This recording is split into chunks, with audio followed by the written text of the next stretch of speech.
you feel connected with. I am Atul Kumar Raman, your English mentor, and today we are going to discuss about the fourth episode of next 25 question, and today we will complete our 100 questions. और आप जब उनको 2 से multiply करेंगे तो वो 200 हो जाएंगे, है ना? क्योंकि हम लोग ऐसे क्वेश्चंस ही कर रहे हैं, पहले हम उनमें गलती ढूंढ लेते हैं, फिर हम उनको क्या करते हैं, ठीक करते हैं, जो हमारा काम है स्पॉटिंग एरर्स और सेंटेंस इंप्रूवमेंट के थ्रू। आई होप यहाँ तक कोई भी दिक्कत आपको नहीं आई होगी। यहाँ से आगे जो हम चलेंगे, आज 75 क्वेश्चंस तक कर चुके थे, 76 से चलेंगे। इससे पहले की वीडियो अगर आपने नहीं देखी है प्लीज जाकर के प्लेलिस्ट में आपको मिल जाएगा या वीडियो के डिस्क्रिप्शन में आपको लिंक मिल जाएगी, go and check it out. और ये 1000 क्वेश्चंस जब आप एक साथ एक लाइन में कर लोगे तो मुझे नहीं लगता है, या फिर इतना कॉन्फिडेंस मेरे को जरूर है इसको बनाने के बाद, इन सारी चीजों को सेट करने के बाद, कि कोई भी रेयरली ही ऐसा कोई कॉन्सेप्ट बच जाएगा जो एरर डिटेक्शन में पूछी जाती हो और आपको वो ना आती हो, रेयरली, है ना? और ये सारे PYQs हैं, हम लोग अलग अलग एग्जाम के डिफरेंट एग्जाम्स के PYQs को उठा करके कर रहे हैं, ताकि हमें हमारा एक लेवल मेंटेन रहे, है ना? और लेवल मेंटेन होने के साथ साथ हम लोग जो PYQs कर रहे हैं हमें उसके कॉन्सेप्ट्स को भी आता हो। चाहे आप किसी भी एग्जाम को दे रहे हो, BPSC, बैंकिंग, रेलवेज में तो उतने नहीं पूछी जाती, SSCs की कोई भी लेवल की एग्जामिनेशन दे रहे हो, चाहे CHSL, MTS, कोई भी एग्जाम की आप तैयारी कर रहे हो गवर्नमेंट एग्जाम के, उसमें अगर ये 1 डे एग्जामिनेशन है और उसमें इंग्लिश लैंग्वेज एंड कॉम्प्रिहेंशन पूछी जाती है तो this will help you out. तो हमारी चलिए शुरू करते हैं। आज का हमारा पहला क्वेश्चन है, क्वेश्चन पढ़ लीजिए। हाँ, एक कंप्लेन आ रही थी कि सर क्वेश्चन पढ़ने का टाइम नहीं देते हैं। एक काम कर सकते हो, क्योंकि यहाँ तो पता नहीं चल पाता है, आप एक काम कर सकते हो, द मोमेंट जब आपको क्वेश्चन दिख जाए आप थोड़ा सा पॉज लोगे या वीडियो पॉज करोगे, उसके बाद आप उसको देखने की कोशिश करोगे। मैं भी कोशिश करूंगा कि 2-3 सेकंड का आपको टाइम मिले। जब आप पॉज कर लोगे ना, ऑनलाइन एजुकेशन का बस यही एक फायदा है कि आपको वो चीजें मिल जाएगी, वो आप ऑफलाइन में भी कर सकते हो, बट ठीक है, कोई बात नहीं, वो ऑफलाइन ऑनलाइन की डिबेट किसी और दिन करेंगे। बट चलिए, अभी इसको सीखने पे हमारा जोर है और हम लोग सीखने पे ही ध्यान देंगे। हमारा पहला क्वेश्चन है, दिख रहा ना? Select the grammatically correct sentence from the given options. A lot of books and notes, मतलब सब्जेक्ट हमारा क्या है, प्लूरल में है। Place in order, look most fascinating। देखिए यहाँ पे कोई कंपैरिजन जैसा कुछ है ही नहीं। A lot of books and notes placed in order look fascinating। देख लेते हैं। A lot of books and notes placed order in looks, subject के साथ वर्ब अग्री नहीं किया। A lot of books and notes placed in order looks most, again subject के साथ verb agree नहीं किया, तो हमारा लास्ट ऑप्शन बच जाता है। यहाँ सब्जेक्ट के साथ वर्ब भी अग्री कर रहे हैं, प्लस यहाँ पे कोई भी कंपैरिजन नहीं है, तो हमारा पहला ऑप्शन क्या हो जाता है, सही।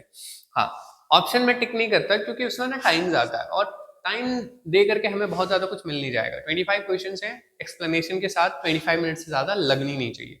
मैक्स 25, मिनिमम 20 से पहले भी हो सकती है अगर सेंटेंसेस इजी रहे या फिर क्वेश्चंस थोड़ा सा, मतलब कितना ही एरर रहेगा, रिपीट होने लगेगा ना कॉन्सेप्ट, देखिएगा ना अभी कितना ही रिपीट होंगे। He miss the colleague bus because he woke up unpardonably lately in the morning. आपको यहाँ पे 2 चीज समझ में आ गया होगा कि एक तो अनपार्डनेबली यहाँ भी ली लग गया, यहाँ भी ले लग गया, ना मतलब इसी पार्ट में एरर है, मतलब एरर तो आप ढूंढ लोगे, लेकिन चूंकि आपके पास इसके पीछे का कॉन्सेप्ट नहीं है तो आप क्या लगाओगे, लेटली मतलब क्या होता है, रिसेंट टाइम्स, मतलब हाल फिलहाल में ही कुछ हुआ हो। लेकिन यहाँ पे क्या बात कर रहा है, 1 टाइम की बात हो रही है, वो भी कोई यूजुअल, है ना? और उससे क्या हो गया बंदा, लेट। तो जो यूजुअल टाइम है और उससे जो मतलब ये जो आदमी है वो लेट हो गया है, तो इसका मतलब हमें यहाँ पे लेटली हटा करके क्या यूज करनी है, लेट, क्योंकि यहाँ पे 1 टाइम की बात हो रही है, एक समय में। Geeta got on to the book she was reading this morning. देखिए गॉट ऑन टू क्या होता है पता है, गॉट ऑन टू जैसा हमने कुछ नहीं पढ़ा, लेकिन इनटू जैसा हमने जरूर पढ़ा है। गॉट इनटू का मतलब होता है इंटरेस्ट, है ना, दिलचस्पी आ जाना। तो जो वो बुक सुबह से पढ़ रही थी उसमें क्या हो गई, उसे दिलचस्पी आ गई। ऑल्दो एक्सपर्ट्स, देखिए ये कौन सा वर्ड है और ये कौन सा एडवर्बियल है, आप जरूर बताएंगे नीचे कमेंट सेक्शन में। वीडियो अगर पसंद आ रही हो तो चैनल को सब्सक्राइब, वीडियो को लाइक करिए एंड शेयर कर दीजिए। अकेले अकेले मत पढ़ो यार, दोस्तों को भी पढ़ाओ, है ना। Although experts are worried, that retail inflation is rising, वो लोग वरीड थे कि रिटेल इन्फ्लेशन जो है rising at a steep rate, मतलब भी बहुत ही ज्यादा तरीके से। The crisis will soon blow away. Blow away का मतलब ये होता है कि अगर मेरे पास कुछ है यहाँ पे और मैं फूकूं तो वो क्या हो जाएगा, उड़ जाएगा, है ना। या फिर आप मान लो कहीं डेट वेट पे गए हो, है ना, और जो भी बॉय या girl what ever the sites वो आए, और जब आप उनको देखो तो उनका लुक्स इतना अच्छा लगे कि आपका दिमाग ही होश उड़ा दे, है ना, तो आपका माइंड क्या हो जाएगा, ब्लो अवे।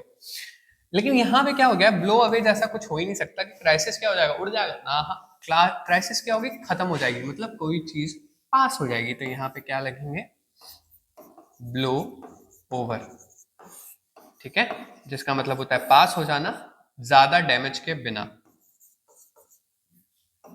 अच्छा ऐसे कर लेते हैं, मोर डैमेज नहीं।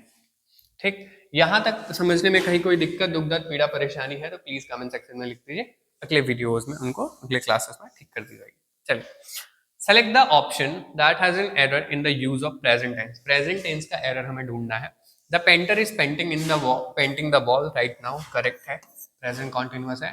द मदर कुक्स, ये भी ठीक है क्योंकि सब्जेक्ट के साथ वर्ब अग्री कर रहा है अच्छे से। आई am observing your mysterious activities for half an hour. देखिए, आई एम ऑब्जर्विंग योर, यहाँ पे सबसे बड़ा जो एरर क्या है वो है फॉर और सिंस का। ये हमेशा या तो परफेक्ट में लगता है या फिर परफेक्ट कॉन्टिन्यूअस। आई होप यहां तक कोई भी दिक्कत नहीं होगा। आई एम ऑब्जर्विंग नहीं, आई हैव बीन।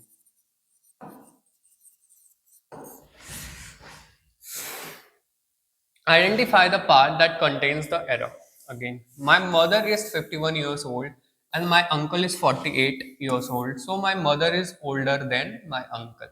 देखो, जब भी हम कंपैरिजन करते हैं, मेरे मुंह से ही निकल जा रही है, इसका हम लोग यूज करते हैं कंपैरेटिव डिग्री के लिए। किसके लिए, कंपैरेटिव डिग्री के लिए। जब एडजेक्टिव पढ़ेंगे हम लोग तब इसको क्लियर करेंगे।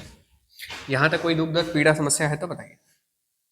Identify the part that contains, again, my sister is allergic with peanuts, so be cautious when preparing her meal. देख, my sister is allergic with peanuts, उसके साथ में है क्या, उसके साथ में तो नहीं हो सकती ना, तो allergic to peanuts। पूरे इंग्लिश लैंग्वेज में प्रेपोजिशन ही एक ऐसा चैप्टर है, ठीक है, जिसका आपको जब आप प्रिपेयर कर रहे होगे तो प्रेपोजिशन को आप हिंदी के सेंस से बना सकते हो। सेंस, मैंने मीनिंग नहीं कही है। हमारी सबसे बड़ी गलती ही यही रही है कि हमने इसे हिंदी से पढ़ने की कोशिश कर ली। ताता थैया, ता ता ता, था ते ती, यही पढ़ते हैं ना। चलिए, identify the part that contains the error. They have an information about the event. The cat is sleeping on a mat. She is an artist at a local gallery. Can you bring me the keys to the car? They have an information about the event. The cat is sleeping on a mat. कोई दिक्कत नहीं चलेगा।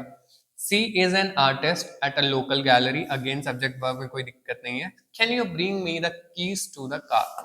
यहां तक भी कोई दिक्कत नहीं है, लेकिन यहाँ पे एक छोटा सा एरर आ गया है, दैट इज एन। इंफॉर्मेशन क्या है, सिंगुलर है और अनकाउंटेबल है, तो अनकाउंटेबल है तो उसके आगे हम लोग एन या ए या एन यूज नहीं कर सकते। Whenever she is coming, here she brings।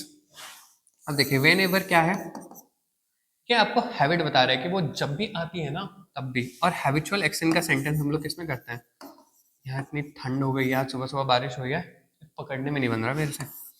Habitual action, और हैबिचुअल एक्शन हम लोग किससे बनाते हैं, प्रेजेंट इंडेफिनिट से। और प्रेजेंट इंडेफिनिट का हेल्पिंग वर्ब क्या होता है, या तो डू या डज होता है, और उसमें हम लोग V1 का यूज करते हैं। चलिए, साथ में V5 का भी अगर सिमिलर रहा तो। अच्छा, इसको ठीक कर दे। Whenever she is coming नहीं होगा, whenever she comes। चलिए, select the grammatical correct sentence from the given options। She was not allowed to enter the hotel as her clothes were dirtier। dirtier का यूज हम लोग हमेशा comparison के लिए करते हैं, और कहीं dirtier है, हाँ ये भी कट गया, खत्म। She was not allowed to enter the hotel as her clothes were dirty. देखते हैं, she was not allowed to enter the hotel as her clothes were dirty. She was not enter allowed. देखिए was के साथ V3 का जो mail है, अच्छा ये नहीं पता होगा ना, वॉज के साथ जब भी V3 लग जाता है इसको हम लोग बोलते हैं पैसिव स्ट्रक्चर। कौन सा स्ट्रक्चर? Passive structure. और जब ये पैसिव स्ट्रक्चर की यहाँ पे बात हो रही है तो यहाँ पे आगे हमें V3 तो चाहिए, तो हमारा लास्ट वाला करेक्ट हो जाएगा। My aunt came from Switzerland by the flight which was, यहाँ से क्वेश्चन थोड़ी सी मिस्टाइप हो गई है, यहाँ तक रहने दीजिए, आप समझ जाएंगे यहाँ से। My aunt came from Switzerland by the flight। अब देखिए जब भी हम लोग बाय लगा देते हैं ना, जैसे बाय ट्रेन, बाय बस, ठीक, इन सब की बात जब भी हम कर लेते हैं ना तो हम लोग यहाँ पे द का यूज नहीं करते हैं, हम लोग सीधे सीधे उसको लिखते हैं क्योंकि वो कोई स्पेसिफिक नहीं है वहां पे। We knocked across early on Saturday to enjoy the beautiful weather. हम लोग किसी भी चीज को, अगर नॉक्ड अक्रॉस का आपको मतलब नहीं भी पता है, ऐसे एक और होता है जिसको हम लोग बोलते हैं कैम अक्रॉस। ये बहुत ही रिपीटेड है हर एग्जाम में, ये किसी भी एग्जाम में नहीं बख्शा गया है, ये SSC से लेकर के बैंक से लेकर के हर एक एग्जाम में पूछा गया है। इसका मतलब होता है मीट सडनली, हर एग्जाम में पूछा गया है, ये VVI मार्क कर लो, उसको आता ही आता है। वी नॉक्ड अक्रॉस, देखिए नॉक्ड अक्रॉस ऐसा कुछ भी नहीं होता, नॉक्ड ऑफ होता है, और जब नॉक्ड ऑफ होता है तो इसका मतलब होता है कोई भी चीज क्लोज कर देना।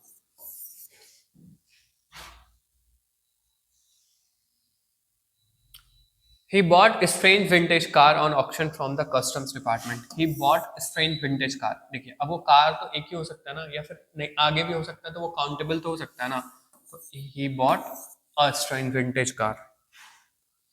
I thought of this। In fact ये वाला जो क्वेश्चन है ना, ये पीछे इसके पहले वाले वीडियो में डिस्कस किया गया इसका वाला कॉन्सेप्ट, तो इसीलिए जब आप एक लाइन से देखोगे ना तो धीरे धीरे आपको फिर एक अलाइनमेंट बनने लगेगी, और जब एक बार आप अलाइंड हो जाओगे क्लासेस से ना तो फिर आपको पढ़ने में कोई भी दिक्कत, दुख दर्द, पीड़ा, परेशानी नहीं होगी। चलिए, I thought of this idea just when you called me yesterday. I thought of this idea, ऐसे तो इसमें कोई एरर दिख नहीं रहा है, लेकिन एक चीज यहाँ पे बन सकता है हैड का, क्योंकि ये सेंटेंस जो है वो पास्ट परफेक्ट में है। वो किस में है? पास्ट परफेक्ट में। और पास्ट परफेक्ट में हम लोग फर्स्ट एक्शन हमेशा हैड प्लस V3 के फॉर्म में बनाते हैं, और सेकंड एक्शन V2 में रखते हैं। आपको इनके लिए सब्जेक्ट, वर्ब, फिर उसके बाद ऑब्जेक्ट होता है या कौन सा वर्ब लगेगा, हैज हैव हैड होता है, इतना रूल याद करने की कोई जरूरत है ही नहीं। मैं आपको सिखाऊंगा English grammar without rules.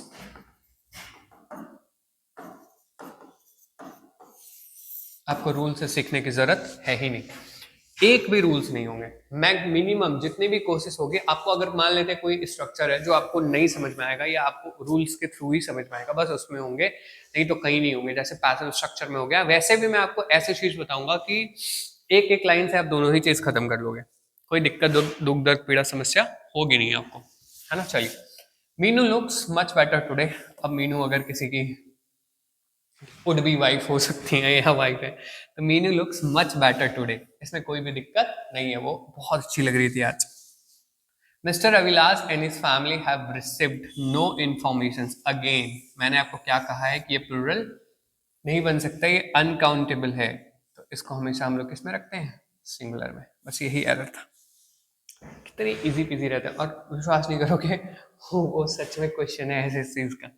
Every student in the hostel, देखें एवरी लग गया, इसके पहले वाले वीडियोस में एक कॉन्सेप्ट आपको मिलेगा, इच हो गया, एवरी हो गया, ये सब जहां भी रहते हैं उसके आगे वाला हमेशा क्या होगा? सिंगुलर। स्टूडेंट्स नहीं हो सकते यहाँ पे। एक स्टूडेंट है यहाँ पे, अब वो पता है वो क्या बोलते हैं? स्टूडेंट। मजाक नहीं उड़ा रहा, बस थोड़ा हंसी मजाक ही कर रहे हैं। By this time next year, देखिए टाइम फिक्स कर दिया गया। आई विल हैड ग्रेजुएटेड, ऐसा हम लोग कुछ नहीं पढ़ते, आई विल हैव ग्रेजुएटेड पढ़ते हैं।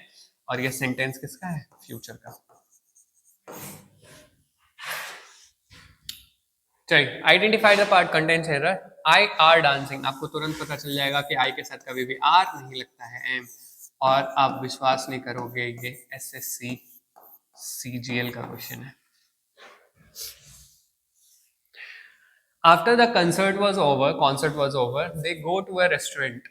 After the concert was over, अगर कोई चीज, मैंने आपको बहुत बार सिखाई है, अगर आप मेरे स्टूडेंट हैं तो वो जैसे ही कोई चीज अगर पास्ट में शुरू हो जाती है, तो जब तक मैं ना बताऊं कि क्या एक्सेप्शंस हैं, तब तक आप आगे वाली चीजों को भी क्या कर दोगे?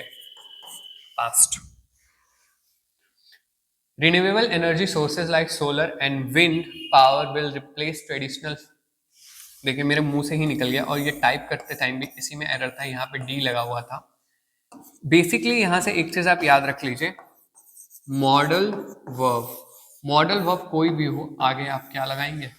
V1 या बेस फॉर्म। और अगर आपको V1 और बेस फॉर्म के बीच में डिफरेंस नहीं पता तो नीचे कमेंट करेंगे, और पता है तब भी करेंगे। No other place in this country is so better as Gulmarg. Homework ले लो इसको, ठीक है? नीचे कमेंट करिएगा, कोई दिक्कत नहीं। Our family is planning a trip to Europe next summer where we should visit several famous। अब देखो, मैं तुम्हें एक चीज बताइए, Our family is planning, अभी प्लान हो रही है a trip to Europe। कहाँ के लिए? यूरोप के लिए। पता नहीं हम लोग कब जाएंगे, है ना? बट देखते हैं, भास्कर सर से पूछा जाएगा इस बारे में। Summer where we should visit। हाँ, अभी तो हम गए नहीं है ना, जाने वाले हैं, प्लान कर रहे हैं। तो जब हम जाएंगे तो वहां पे क्या होगा? We will visit। It is he who worked for the company more than a decade। It is he, जो उस कंपनी के लिए काम कर चुका है, तो यहाँ पे होगा has worked, has plus V3। क्यों? क्योंकि ये जो सेंटेंस है वो है पास्ट, सॉरी प्रेजेंट परफेक्ट, और प्रेजेंट परफेक्ट का हेल्पिंग वर्ब क्या होता है? Has, have plus V3। इसको एक और तरीके से बना सकते हैं, अगर आप इसको प्रेजेंट परफेक्ट कॉन्टिन्यूअस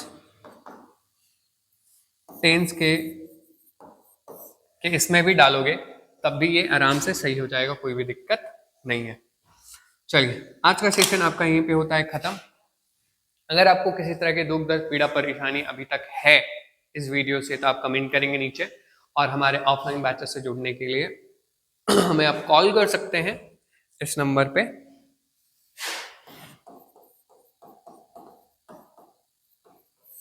यहां पे आप एक बार में पूरी तैयारी करेंगे, basic to advance. Basically basic जैसा कुछ नहीं होता। हाँ, आपका आधार खराब है, आपकी 12वीं तक आपकी पढ़ाई नहीं हुई है इंग्लिश, आपका जो इन्वायरमेंट है, आपका जो इंग्लिश वाला इन्वायरमेंट है वो खराब रहा है, उन सब चीज को ठीक करके देंगे आप। यहाँ पे ऑफलाइन बैचेस के लिए आप आ सकते हो, भास्कर मैथमेटिक्स। अगर आप देवघर से हैं तो ठीक, वहां पे आने के बाद या फिर हमें कॉल कर सकते हैं इस नंबर पे, नंबर तो हमने दे ही दी है, V2 स्ट्रीट, और क्या बोल रहे हैं, VIP चौक। आप यहाँ आ जाइए, आपको मिल जाएगा। And if you ask for English with Atul, आप आराम से ऊपर आ सकते हैं, कोई भी परेशानी दुख दर्द पीड़ा आपको नहीं होगी। चलिए, आज का सेशन यहीं तक रखते हैं। अगर आपको कोई परेशानी है तो नीचे कमेंट कर दीजिएगा, मैंने ये बता ही दिया। मिलते हैं अगले सेशन में, जहाँ पे हम लोग इसके आगे वाले क्वेश्चंस कर रहे होंगे। आज हमने 100 कंप्लीट करा है, सेंचुरी मारी है हमने, और मैं यकीन के साथ कह सकता हूँ कि ये 100 कॉन्सेप्ट्स आप जब बहुत अच्छे से कर लोगे तो आप इम्प्रूव भी करना साथ में सीख रहे हो, और साथ में आपने क्या करना सीख लिया? बताइए, एरर स्पॉट करना। गलती तो ऐसे हम लोग सबकी ढूंढ ही लेते हैं, लेकिन थोड़ा इंग्लिश में ढूंढने के लिए हाथ तंग है। चल, मिलते हैं अगले सेशन में, बाय।